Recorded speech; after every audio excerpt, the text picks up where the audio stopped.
How'd the exercise I gave you go? It's pretty interesting what happens when you invert the intention, right? It's a different world when you start to feel that pleasure outside of yourself. So listen, if you didn't do your homework, I'm just telling you, it's worth doing.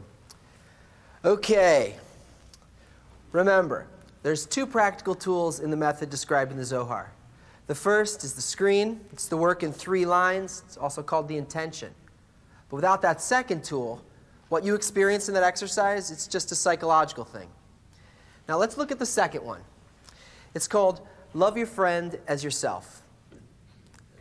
Here's what we know.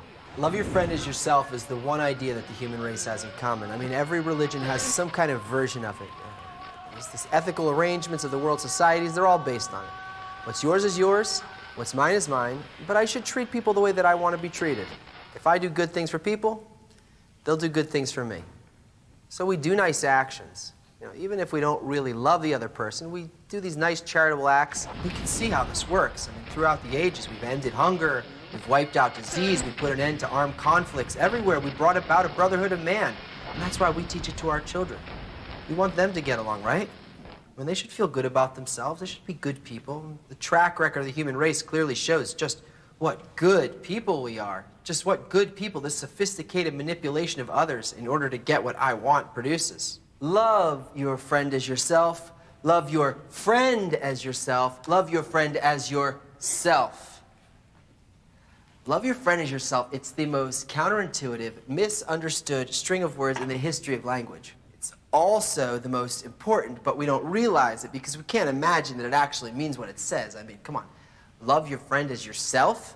The Zohar tells us it means to reach the sensation of the other as your actual identity, your own self. You're going to inwardly care for the need of the other to the same degree that you now obsess about your own, even more so that in your heart, what's theirs is theirs and what's yours is theirs. But don't worry. Your me isn't you. It just thinks it is. In order to enter the Zohar, we have to take the first part of the method, the screen, and enter it into the second part, love of friends. Together, they form a lock and a key that open the door to higher perception. Love your friend as yourself. It's the general law of the universe, and it describes the ultimate condition of our being called the world of infinity, in which the inner existence of all people are united into one general system, completely interconnected and completely fulfilled by the giving force. All of the other laws of nature are just less complete stages of this connection. In the reading and the study of the Zohar, we work to simulate this configuration in the intention we bring to the others studying along with me.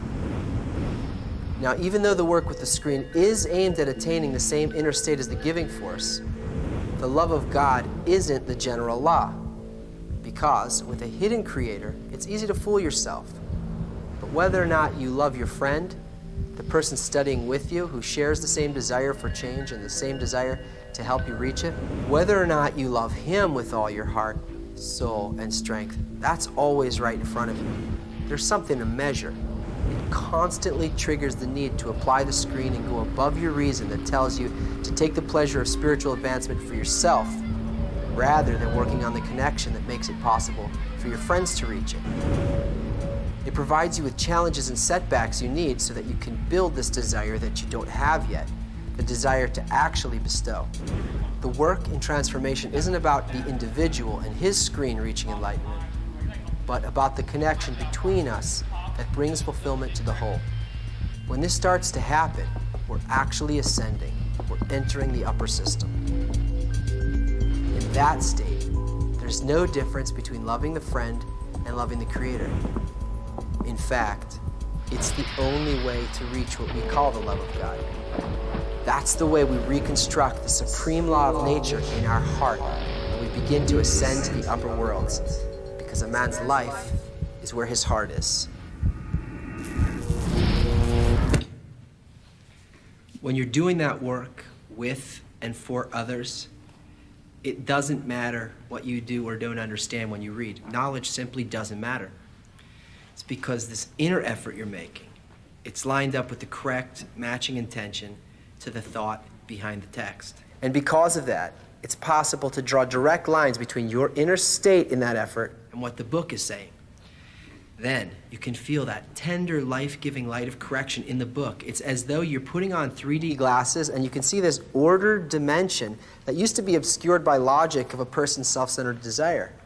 This experience is no more bound by the covers of a book any more than your life is contained just within your body and your personal needs. That's where humanity's headed, one way or another, and you might as well know what's going on. That's almost everything you're going to need to know. So if you want to enter the Zohar, now you can, as long as you remember what you learned in this course.